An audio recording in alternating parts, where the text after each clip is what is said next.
House psychologist. Yeah. Cecil's his name.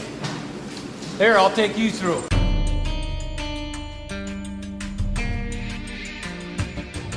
This is a pickup that was donated to us by the guy who took care of the library at the thrift store. He does all the books. He was a retired professor.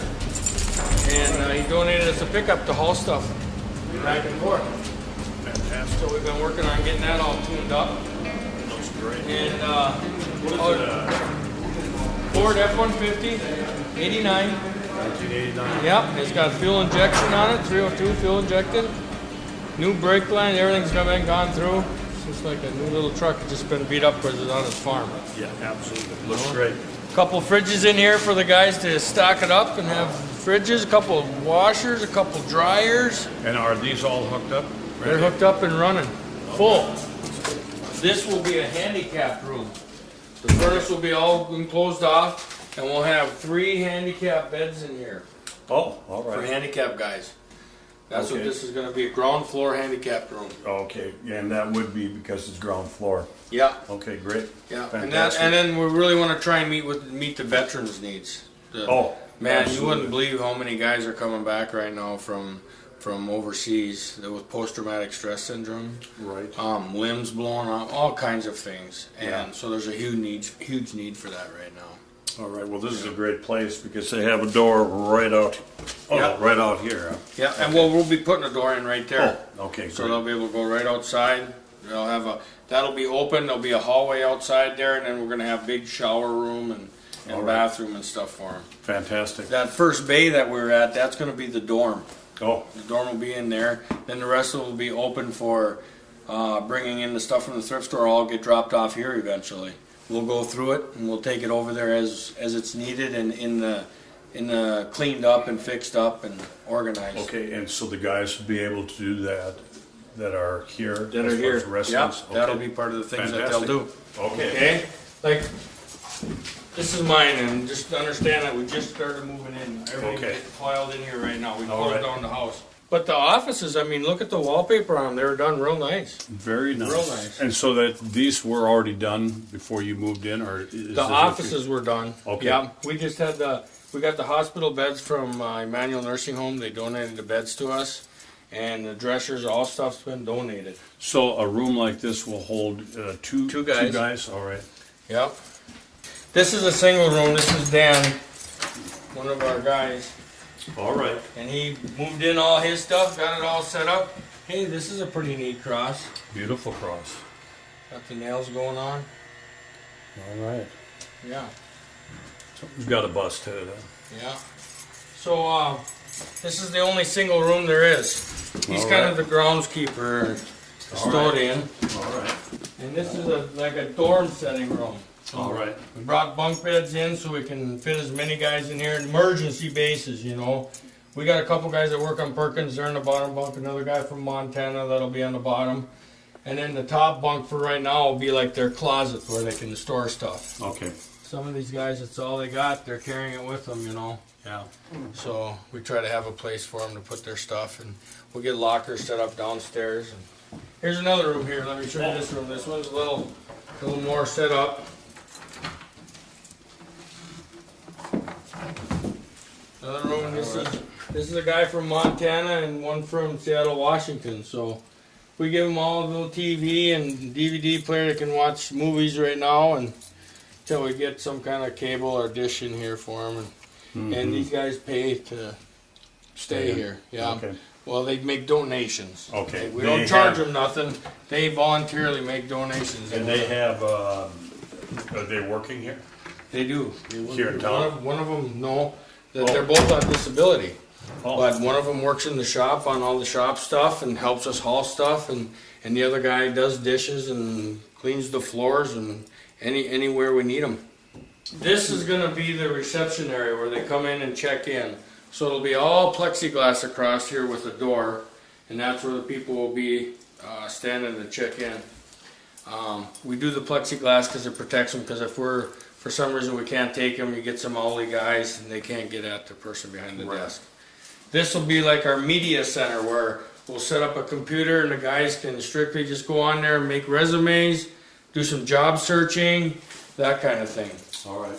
What's really nice about this location is 2 buildings to our west. We got, or to our west, we have job service. So they can go there and apply for jobs, look for jobs, and do all that. To our east, we have Lakes Counseling and we have Lakes Mental Health. So they can meet their needs that way. We can get them outpatient treatment. We can get them just a counselor. We can get them a mental health psychiatrist, psychologist, that kind of thing. And then 4 blocks up the street is the M State vocational school, so that they can, if they want to go to school again, we can help them get into that. Fantastic. Yeah, our community center in town has adult basic education, so we can get them in there and get their GEDs if they want to get a GED and do that kind of thing. So this building actually became a real location is perfect as far as the needs, and just right next to the refuge also. Yeah. So it was kind of Yeah. a God deal that this Totally, could possibly totally. come up and you could. This do was it a good. waste management building. This stored garbage trucks, and now instead of garbage, we're helping men change lives. It's transformation. This is really a rehabilitation center. When you think about it, it's a hub to house guys.